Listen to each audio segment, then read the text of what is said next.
blood, sweat, and tears, followed by an abundance of positive or negative emotions.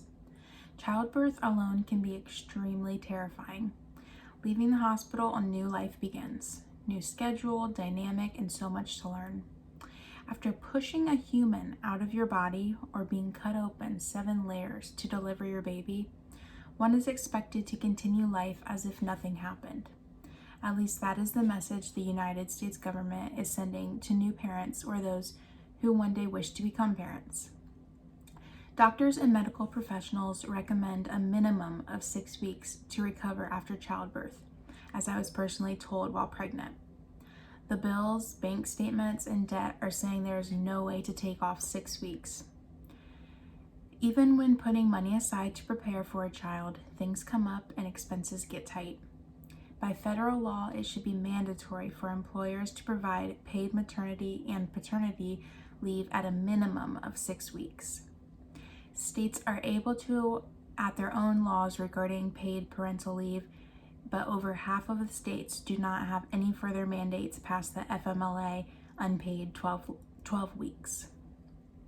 When running for presidency in 2016, Donald Trump explained he was going to enforce 6 paid maternity leave to mothers. When this did not follow through, Slate author Bridget Schultz wrote an article on May 18, 2017 called "The Case Against Maternity Leave."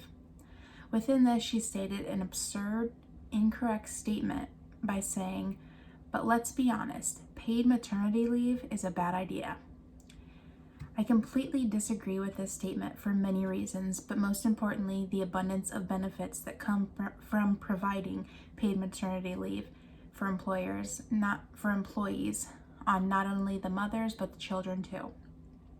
Did you know that the United States is one of the very select few countries that does not provide paid leave after childbirth? Even the strong, brave individuals that fight for our country through the military or as first responders are given much less paid time off than other countries' civilians get. One first responder shared her difficult birth experience and the aftermath she faced. Dr. Mona Amin and her husband are both pediatricians. They work directly in healthcare and yet were not shown appreciation or their worth through the healthcare system and paid leave, that's for sure. Dr. Amin's amazing leave consisted of the 12 weeks unpaid through the FMLA. Can you sense the irony? An individual who provides care and looks after children is receiving quite the opposite from her country. Her husband was given no paid time off, and with their medical school loans and new family life, they were stuck between a rock and a hard place. It would have worked out okay if Dr. Mona and her son had a healthy delivery and recovery at home as scheduled. However, after a tough labor and delivery, the mother and son both ended up in the intensive care unit.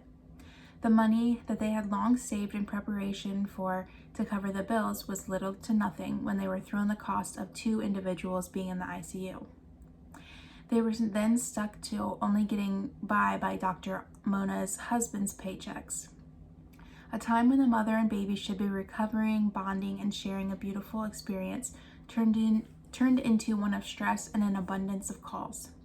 They needed to find a way to help pay their expenses, including using her paid time off, short-term disability, vacation days, and anything else she could work with her job and insurance to provide. Dr. Mona states the U.S. is one of just 6 countries without any form of national paid leave and one of 7 without national maternity leave. What sort of message are we sending moms? It is the sad truth that parents are not provided with the tools to start a family. This is a couple who works hard for the medical field. Both have consistent and successful careers, made a smart decision, and saved up money before having a child, but it still wasn't enough in the end. Medical bills are ridiculous and the healthcare system is outdated, but that is a discussion for a different time. Although those medical bills are not directly covered through the paid maternity and paternity leave, I'm confident it would have eased the burden quite a bit to have a consistent paycheck coming in while on leave. Her story cuts deep. The government, parental leave, or lack thereof, tells mothers, fathers, and caregivers we are not here to help and just to figure it out. Recently, low birth rate is becoming a problem in the United States. Less women are having children, which in turn affects population, the economy, and the growth in the country.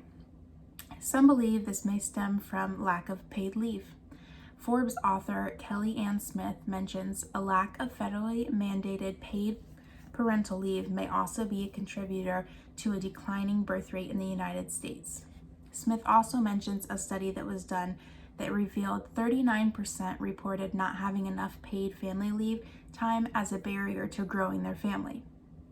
So if the bond between an infant and their parents was not enough, rather a destroyed country due to low birth rate will do the trick, and the government, along with individuals like Bridget Schultz, will understand the importance of paid maternity leave.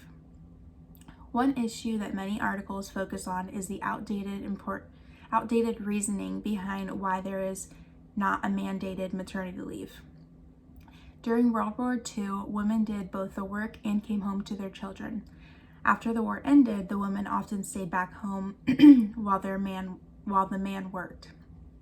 There was not a reason to pay the woman while she stays home because she is already staying home. With this thinking, it is insinuating that women stay home and therefore do not need the paid time off. They are thinking that the mother is the homemaker while the father is the one that works. Today's families consist of 2 mothers or 2 fathers, single parent homes, adoptive parents, and such an array of diverse families. Some of these families also consist of stay-at-home dads, which is often not acknowledged. Times have changed. With the mention of diverse families, today brings up the importance of paid paternity leave as well. In the case of a gay couple who uses a surrogate mother to help have a child, paid leave is needed as well. Just because 2 fathers did not physically birth a baby means that they don't need the time off to bond with their child? Wrong. They are just as deserving as a heterosexual couple should receive when entering or re-entering parenthood. It is very sexist and gender stereotypical to assume the role of a male and female. By standing behind this outdated belief, the government is also standing behind this inaccurate gender role assignment that man should be outside of the home working and the woman needs to be in the home with the children, therefore not needing access to paid maternity leave. Maternity and paternity leave affects more than just the biological parents, but also newly adoptive parents. Although these individuals are not needing the physical healing period, they are very much still needing that paid time off to adjust to a new life and to bond with their baby or child. Yes, even an adoptive parent of a child deserves paid time off as well. Very Well Family author April Duncan wrote an article explaining that infants and children of all ages benefit from the bond created with a parent at home, even if that is temporary. In the article, Duncan explains that studies show a decrease of stress and aggression in children and infants that have a stay-at-home parent. Duncan explains they found an increase in school performance all the way up until high school age children. Although most of this article is written regarding long-term stay-at-home mother or father, the message still applies. If an infant benefits from a stay-at-home parent long-term, they are also benefiting when it is short-term. In some countries, the maternity leave acts as a temporary stay-at-home parent anyway, because it is more time than the puny 6 weeks that are often given in the United States. Such as Estonia and Hungary mothers are given over 70 weeks paid time off. When discussing paid parental leave, we often focus on the physical, mental, and financial stress and effects left on the parents, but fail to recognize that the infants are also very much affected by this bonding and adjustment period with their parents. Statistics show child development, child-parent attachment decrease, and infant mortality all benefit from a paid leave.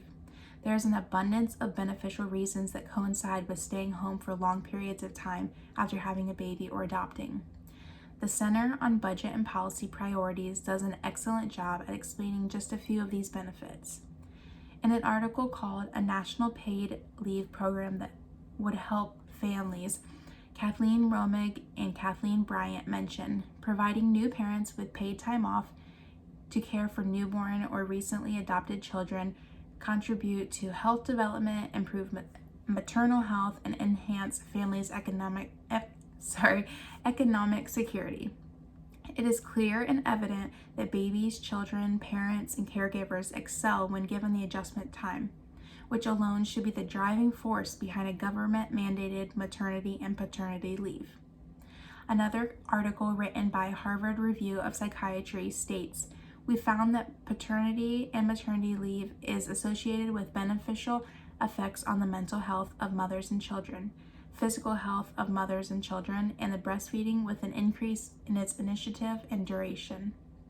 The author also goes on to explain that with the access to paid maternity leave, mothers are able to take their babies to highly recommended doctor's appointments. There is a decrease in infant and mothers being re-hospitalized, and so much more. Other countries look at the United States in disbelief. Unlike Schultz, the majority of the country does acknowledge a need for change, and yet the change is yet to come. Standing by, respecting, and acknowledging the hard work and effects of delivering and/or raising a baby would be appreciated by so many. In order for a change to happen, individuals of all backgrounds need to be aware of the benefits that are involved in a paid parental or maternity-paternity leave.